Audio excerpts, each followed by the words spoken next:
Good afternoon, and welcome to today's Q&A session. Hi, Dawn.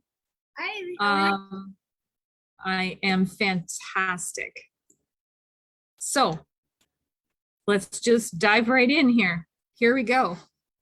First question I have here. My clients aren't getting the results I want them to get. Help.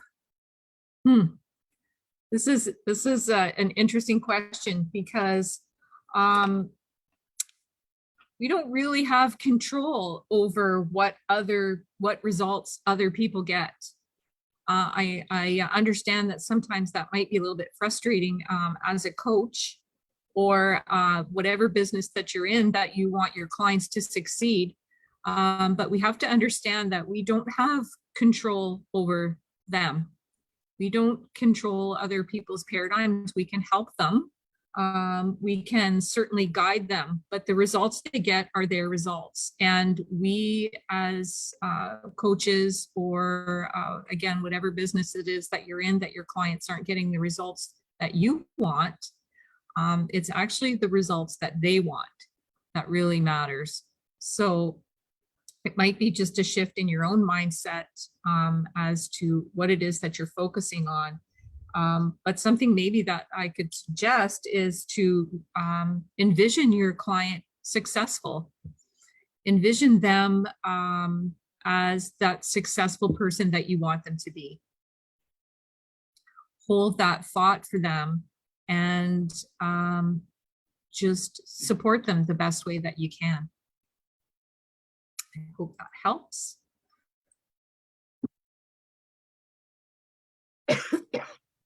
On to question number 2. I want to get more sales. Do you suggest lead generation or to hire someone?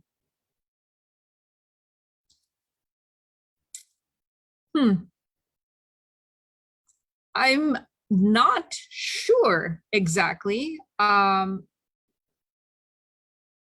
I myself, I don't know a lot about this, so I would probably hire somebody because I'm not real fluent in generating leads. This is something I'm learning, and this might be a question that I'm going to table and leave for Delynn to perhaps answer in a future Q&A. I'm not real fluent in that one. My apologies for that. It's a really good question, though. It's a really good question, though. It's almost like I asked it. It wasn't me. It really wasn't me. On to the next question. I feel like I'm getting comfortable with reaching my goals. Does this mean it isn't big enough? Perhaps. If you are reaching goals and it just seems really easy, maybe they're not a big C type goal. Maybe it's not that, maybe it's an A or a B type goal that you're working towards. And maybe you really do need to step it up and look at a C type goal, something that you're not sure how you're going to get to, something that really makes you excited, nervous, thrilled, all at the same time. But if you're comfortable with reaching goals, that yay, good for you that you're reaching them. Hi, Wendy.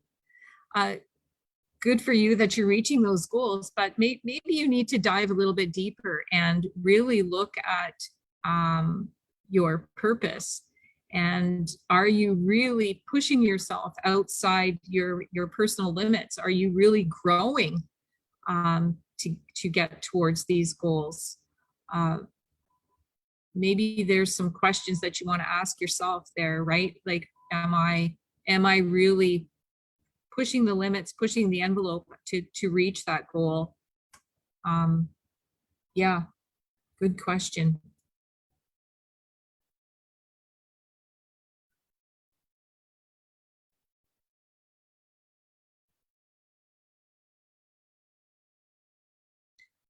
Wendy, the last question I just read, I'm not sure if you heard it, but I'd love your input on it, actually. Sure. Can you say it I again? feel like, yeah, I feel like I'm getting comfortable with reaching my goals. Does this mean it isn't big enough? 100%, yes. Yeah. If you're comfortable, you're not growing. Remembering that the goal is to grow. So if you're comfortable, it just means that you're not growing, that there's not enough desire behind it, that there's not enough fire underneath it. And what you want to do is you want to stretch further, right? You want to stretch further. When it gets comfortable, it just tells me it's not big enough.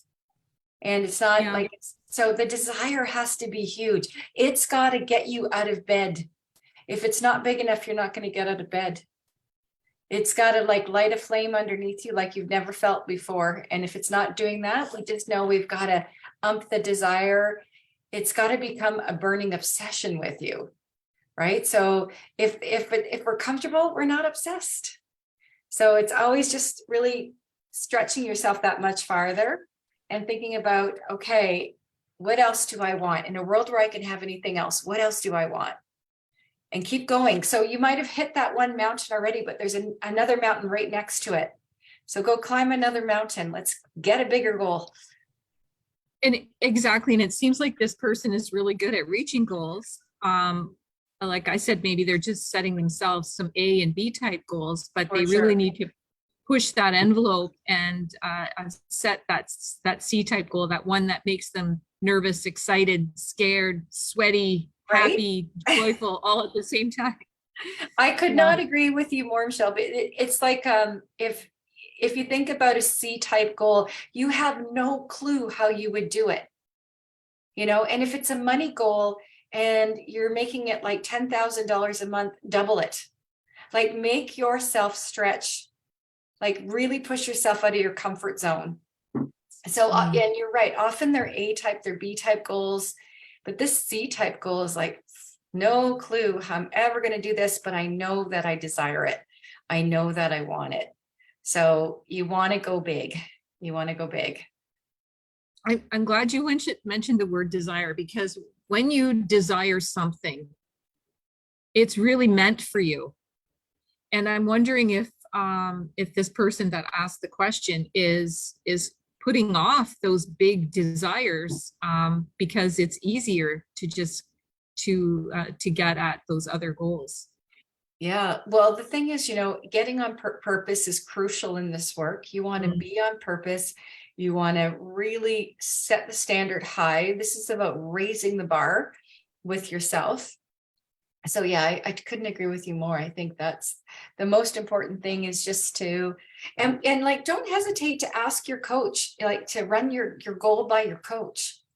And like, you know, and then we can ask you questions like, okay, have you ever done that before? Do you know how to do that? Yeah, I kind of know how. Okay, it's not a C-type goal, right?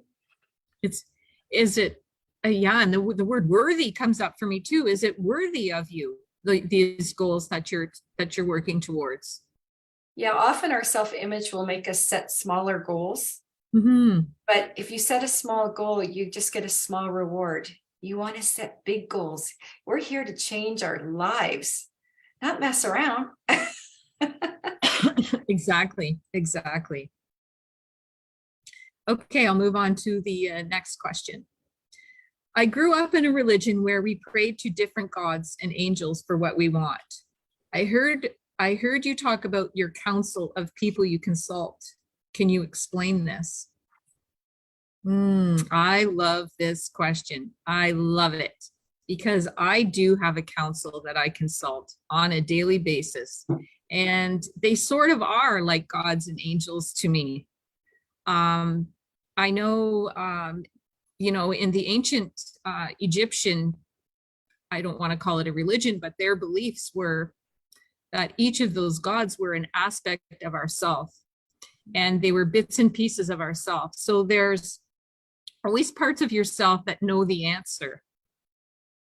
I personally like to tap into there's bits of myself that I ask, and there's also, you know, people that have passed, their energy that I tap into, that I ask questions and ask for guidance, and even just give gratitude for them leading the way to show me how I can live a better life and how I can be of benefit and service to myself, my community, and to humanity, actually. So, yeah, that's a great question.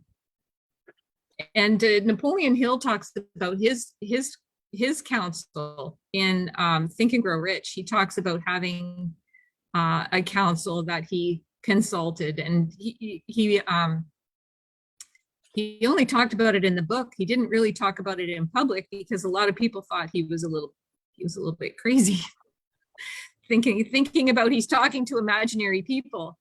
But your imagination is an amazing tool to use to tap into the energy of past, present, future people, and ask for guidance, ask for counsel. Yeah, and I think that a big difference here too is just, I think when we grow up in religion, I grew up in religion too. You know, we prayed to different gods and angels for what we wanted. And this is more of a spiritual connection that you would have. And it's it's really being intentional about asking for support, and not everybody is going to necessarily be a believer in that. But we know that it's there to access if you choose to access it, right? And there's all different ones when you start to actually study this. And I know, Michelle, you've studied it way more than I have, but when you start to study it, I remember, I want to say Archangel Michael, and I started to learn about him, and it was coming up different places. I don't know, I was reading and it was coming up. I thought, okay, this is a sign. And it was just about safety and really being like somebody having your back. And you can interpret it any way you want to interpret it, right? So it's your way of connecting. Yeah, and I love how Napoleon Hill did it with all the big thinkers. They were masterminding together. All those guys had passed away when he was talking about that. So yeah, it's kind of whatever you believe, right? To be true. Yeah. Actually, Napoleon Hill and I share a counselor, so to speak, in Abe Lincoln. I think he was just a brilliant human being who had huge amounts of compassion, and he was direct and honest and loving with everything and everybody he dealt with. And that's an energy that I tap into for those reasons. They maybe were different than how Napoleon Hill used it, but that's okay. It's what resonates with you, right? Exactly.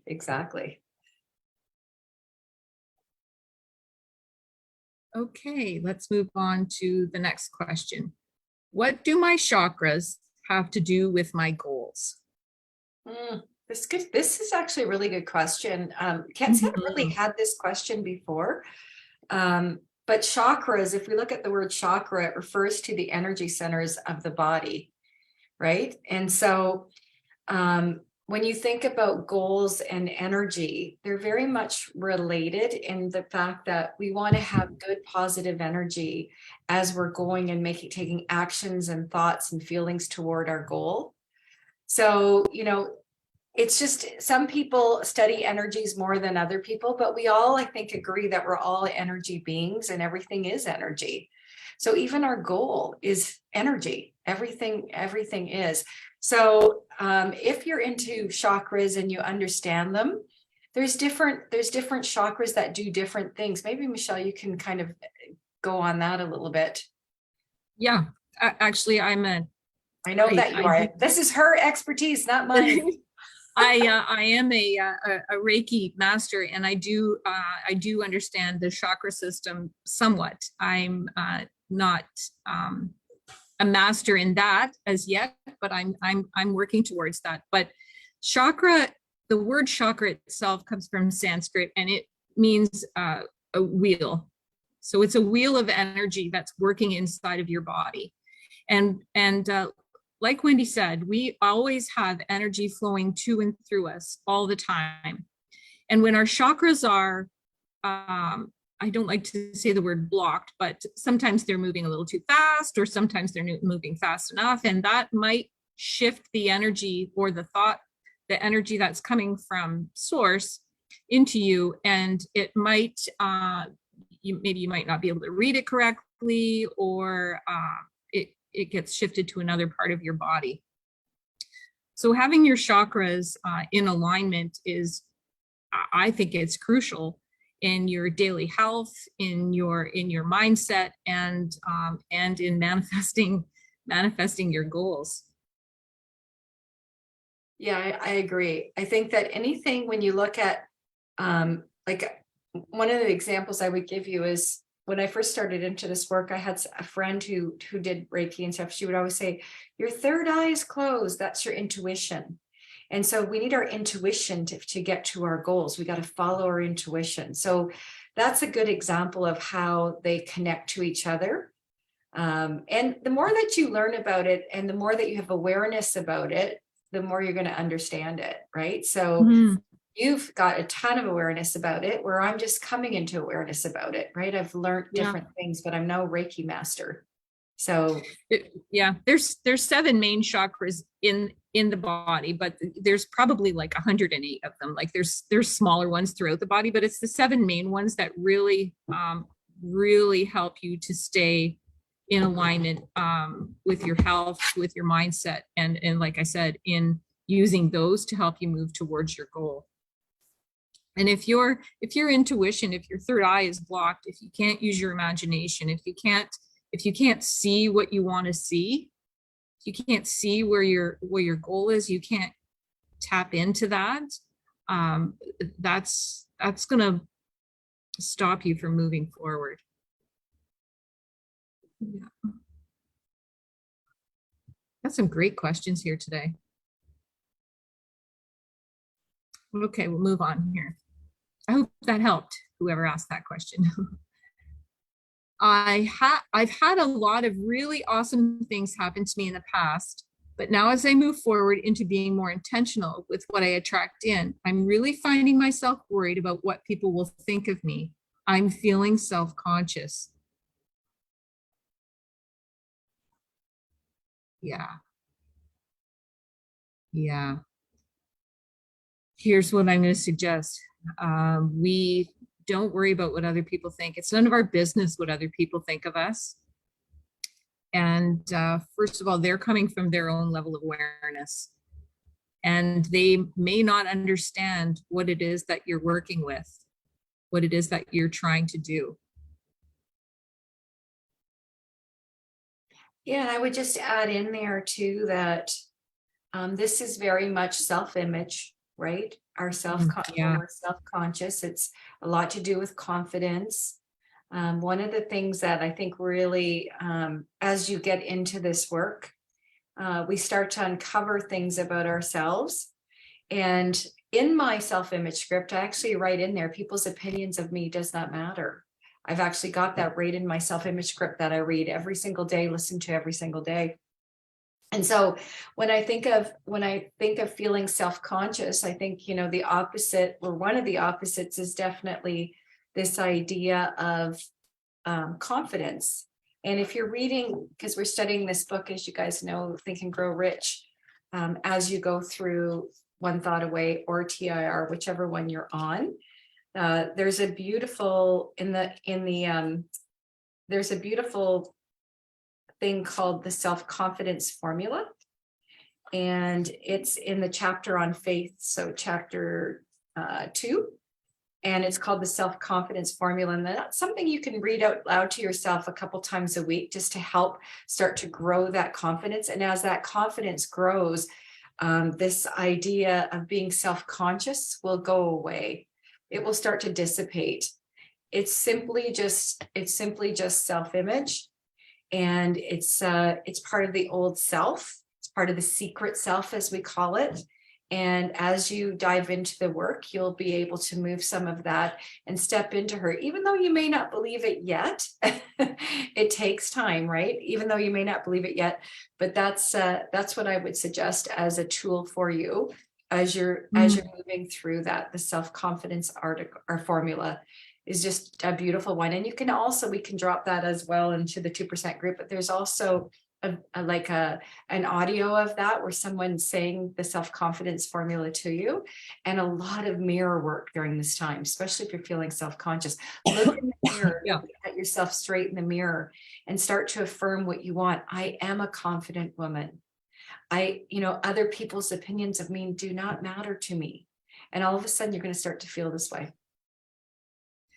Yeah, I love that, Wendy. That self-confidence formula is something that I read aloud to myself every single day. And it is a very powerful tool that we have.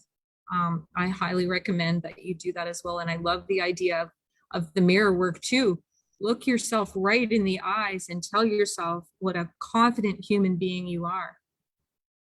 Another confidence trick that I've used in the past is, and I've practiced this at home before I go out in public and do this, is when I walk into a room, I really just kind of just pull my shoulders back, put my chest out, my chin up, and I walk into a room like I own that room. And when you practice going through a doorway like that, it will become a habit. So when you walk into a room at somebody's home or at work or into an office or to a meeting, whatever it is, when you walk into the room, you just walk in. You walk in with full out confidence. Something else I wanted to say about this question here is good for you for recognizing that you've seen a shift in yourself. And you now notice that you're now really paying attention and you're intentional and you're noticing that you're noticing your own growth. Actually, I think that's fabulous. Yeah. So be proud of yourself for that. That's a big step. This is a really good question here, Wendy. I'm being picky about my environment, but now I feel like everyone needs to go. I don't want to be completely alone, so what do I do? Well, don't be completely alone. We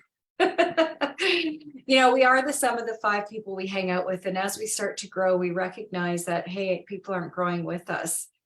And sometimes it can bother us, right? It can bother us. And I'm not exactly sure what context this question is in. But I would just, one of the things as you're growing to like have a space, maybe, I don't know if you're in a relationship or not in a relationship, but having a space in your home that's your space to go and do your work and your learning and all that stuff is always a good boundary to have.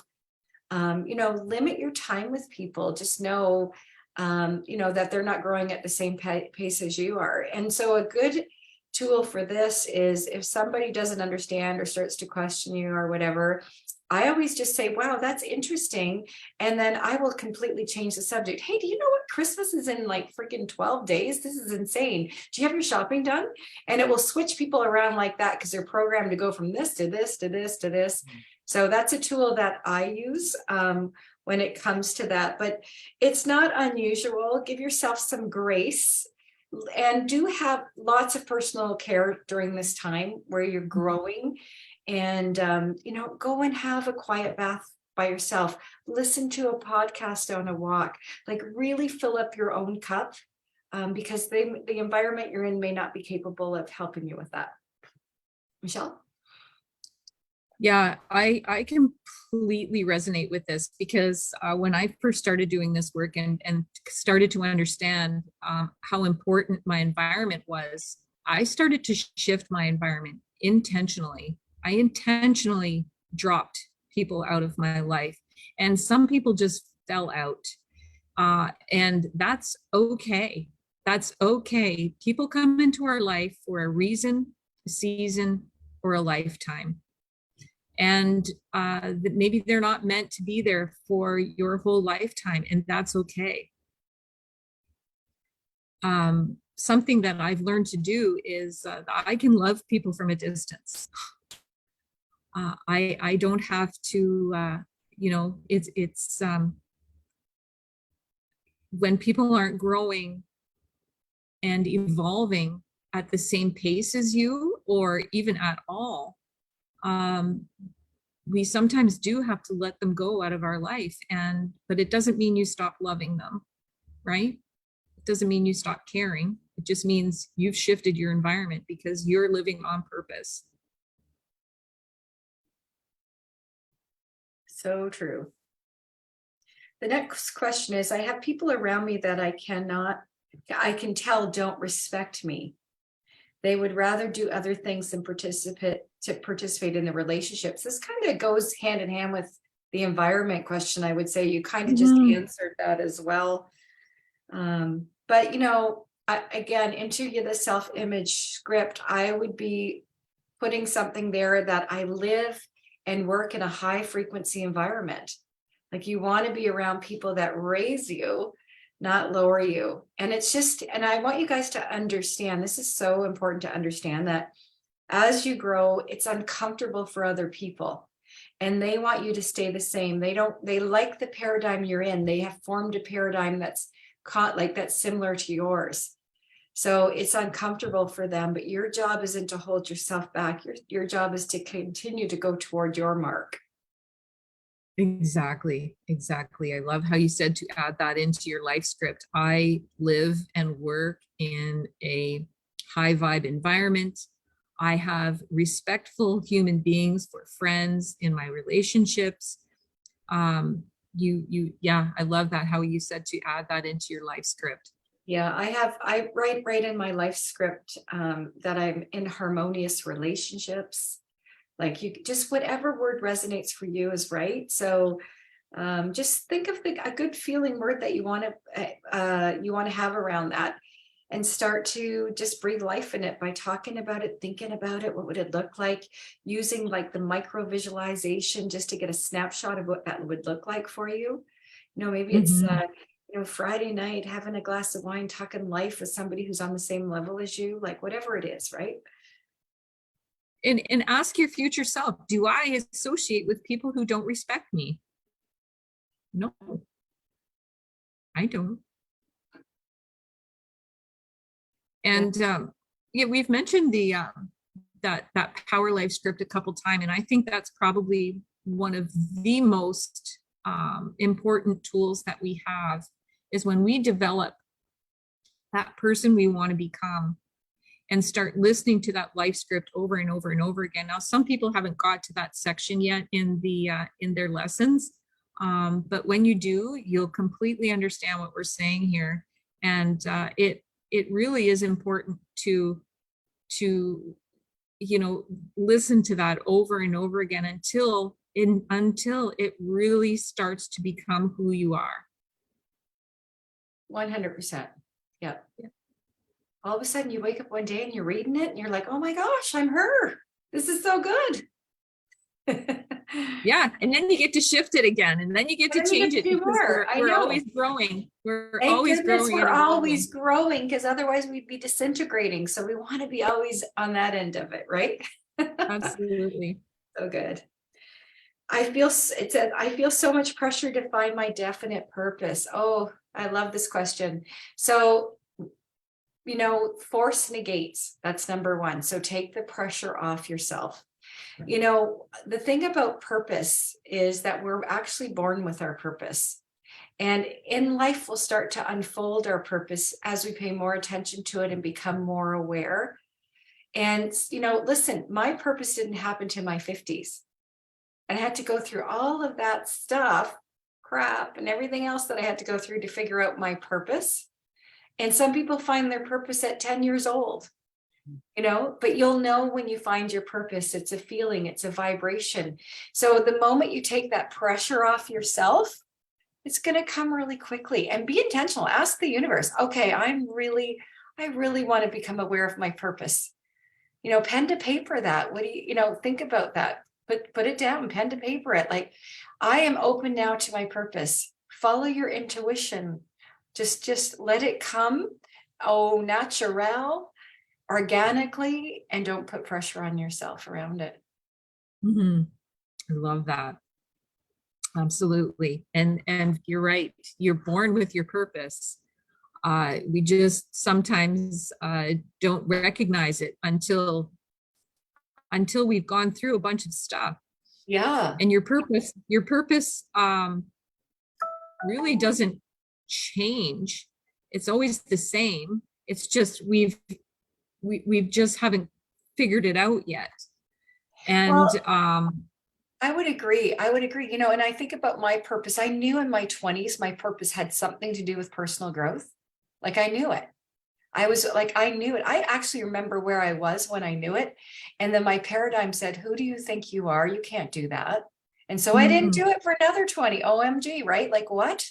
And I remember I was watching, it was like as crazy and funny as this sounds. I was in my early 30s. I was watching Oprah Winfrey and she had the cast of The Secret on. And it was the first time I had heard about this law of attraction and I was mesmerized and and I was just drawn to it. So pay attention to what you're drawn to, because that's probably it. And then, like I said, the paradigm kicked in, and then years later, opportunity came again, and you just can't deny it at that point. So, when you find it, it's the right time. If you didn't know it 10 years ago, you weren't supposed to. This is your time. This is why you're here, to uncover it. Yeah. And this Yeah. is why there's certain questions in, if you're in OTA or TR, whatever one you're in, that are going to help you to uncover your purpose. But you want to be on purpose on life. It is crucial to have a purpose. So let it come. Just open, just go, okay, I'm ready. Like, just show me it. I'm ready. I'm open to anything, and it will come. Mm-hmm. And your purpose really isn't to be like a wife or a mother or a spouse or anything like that, because you're born with your purpose, right? So some people say, oh, my purpose is to be, like for the longest time, I thought my purpose was to be a mom, right? But no, the kids move out and I'm by myself. Now what? Yeah, it's funny because probably in my 20s and 30s, I thought my purpose was to be a nurse and to help everybody. But the truth is your purpose is within you. It's not on anything. It's inside of you. I read this morning on Think and Grow Rich, and I did highlight it. So let me just find it here. We actually talked about it this morning. It was something about an eternal elixir. That's like, it's an eternal elixir. That's your purpose. Like, it's going to go on forever. It's something you're passionate about. And it's like magical. So Yes. It's like, what brings you joy? What makes you happy? What is it that really lights that fire in your heart? That's your purpose. That's your and purpose. we all have different purposes, Mm. like, And that's a good thing. That's a really good thing, because I often think of people as I often think of us as like a big puzzle, that 1,000-piece puzzle. Somebody's purpose is to be that corner piece that kind of holds everything together. Somebody's purpose is to be one of the side edge pieces. Somebody's purpose is to be that centerpiece. And without all of us, the puzzle can't be complete. I love that analogy. That's so good. That's so good. Yeah. Yeah. Just pay attention.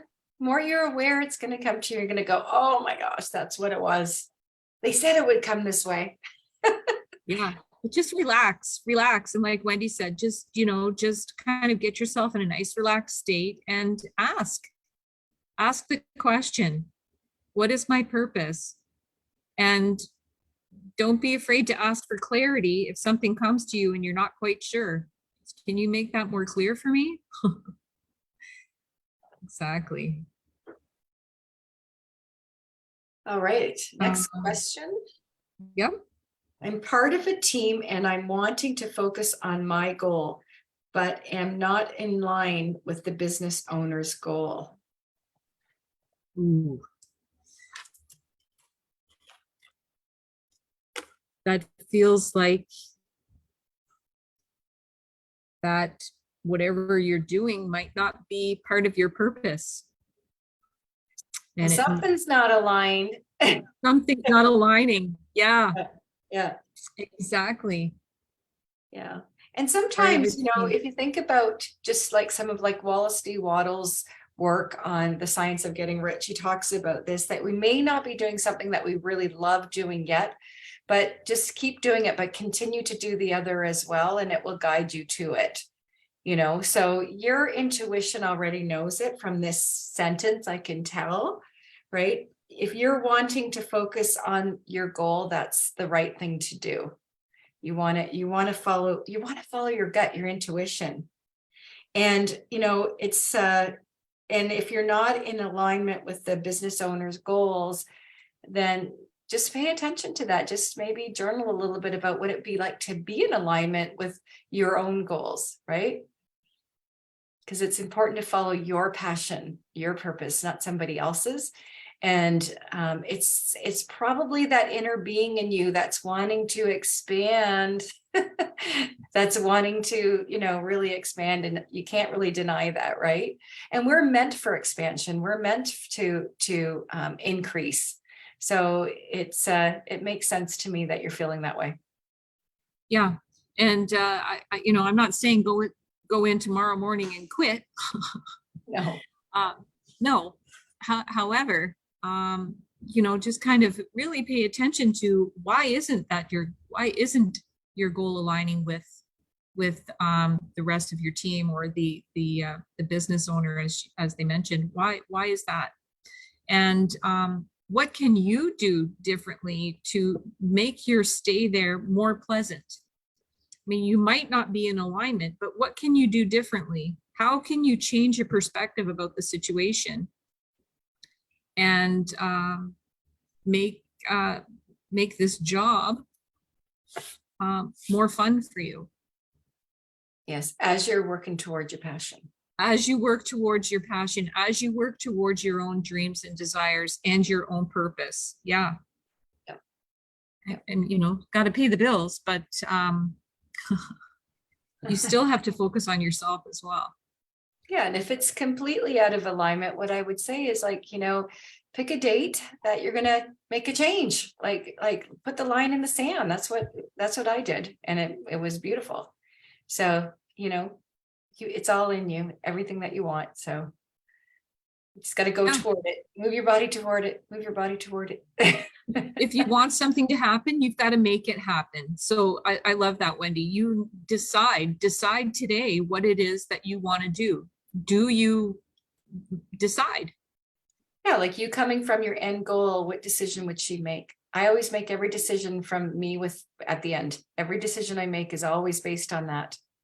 And if it's, you always want to be thinking about that. Yeah. And without making decisions from your current circumstances will definitely hold you back. So when you're making decisions from your goal achieved person, from who you want to become, it just makes things so much easier because like I like to say, Michelle Goal Achieved she's brilliant. She's a genius. She has the answers. I don't know so much right now. She knows everything. She knows a lot. And I'll have a conversation with myself. What would she do? What would I do? Mm-hmm. Okay, that's what I'm going to do. And I don't question it. And I even have on my self-image script, every decision I make is the right decision. Now, if you really believe that, would you hesitate to make a decision? No. Mm-hmm. So borrow that one. Every decision I make is the right decision. If you thought that way, you wouldn't hesitate. Yeah, right with a capital R. Right with a capital R. You got right it. With a capital R. Love that. Yes. All right. Well, that takes us to the end of the questions. Does anyone who's on Facebook, I'm Michelle, I don't know if you got access to that. I was just kind of late running in here, but do you guys have any questions at all? Connie, Amy, John? There was one question I did skip over, Wendy, because I really wasn't too sure how to answer that. So maybe we can go back to that. Sure. And then I'll let you answer that, and then I'll check Facebook to see if there's anything out there. Absolutely. The question is, I want to get more sales. Do you suggest lead generation or to hire someone? I want to get more sales. Do you suggest lead generation or to hire someone? I suggest that you believe you can have more sales. I suggest if you want more sales, to start to think differently. So, the thing about sales is mindset. 95% of sales is mindset. And the winning formula, only 5% is strategy. So when we look at lead genning and then we look at, I forget what the other one was, hiring someone, those are strategies, right? I'm not saying they're not good strategies. I think you do have to take action. But if you really want to start at the starting point, it's all what you think of sales. So if you're somebody that doesn't like sales and it feels icky, that's what you're going to project to that next person. So the work has to be done on ourselves first. So when you think of sales and you think about mindset and sales, you want to shift some stuff. So what if you thought that sales came easily to you, or that you can sell to anybody, anytime, any place, anywhere, or that your sales, I have a high belief that my sales come through referrals. I have a high belief about that. And I love selling high ticket items. I'll say that to myself during the day, and I truly do. So it comes easily. So what I would say around it is I would do some work on the idea here of more sales, right? If you want more sales, you've got to really work on yourself. Who are you? What are you doing? What are you being when you're making those big sales? It's different, right? It's not about a strategy. It's about a mindset.